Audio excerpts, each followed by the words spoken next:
My name is Bas Damen. I live in the Netherlands and I work for Boston Scientific, which is a company that designs and manufactures medical devices for people that suffer from movement disorders. Well, actually, I've been with the company for a long time, and it was only since a few years ago that I was presented a video, and that video showed a patient with Parkinson's, and it was implanted with DBS, deep brain stimulation, and it also showed the clinical effect it had, and that really triggered me. That patient was doing so much better after DBS that I really wanted to know more about it. And that was one of the reasons that I decided to switch within the company to work for DBS specifically. And in my current role, I actually get involved with patient associations like Dystonia Europe, and also with patients that have dystonia. And that is something very powerful, very good to know on that level what is happening, because that makes me also very humble in terms of the products that we are actually making and what it does to patients and outcomes. DBS, deep brain stimulation, actually provides a mild current into the inner structure of the brain that is causing the movement disorder, and that current is provided by a battery. The battery is implanted in the chest region, and it's a therapy that has been around for a long time, so it's an established therapy, I would say. But it was until the last recent years that new innovations came through, like being able to steer the current in the direction where the biggest clinical benefit was coming from. But also in terms of battery technology, to have smaller batteries that last longer, that are contoured.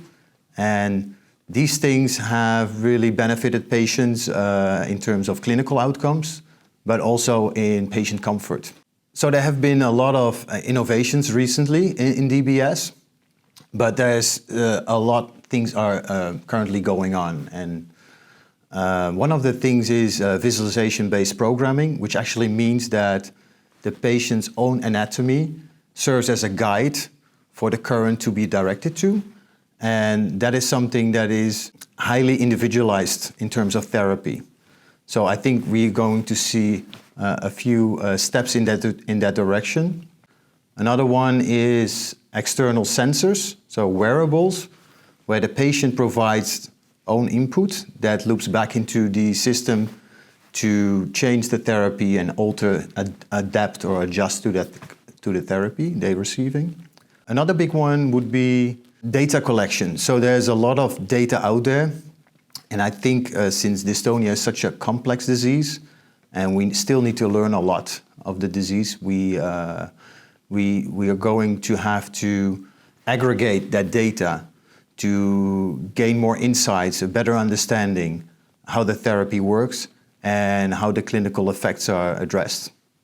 I hope sincerely that we are going to make many more steps into the direction of providing the best treatment out there for people with dystonia.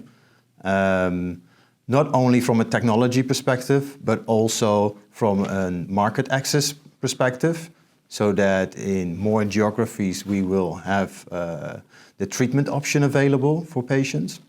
I also believe that meetings like the Dystonia Days, as we have them right now, are very important, because I strongly believe that the industry,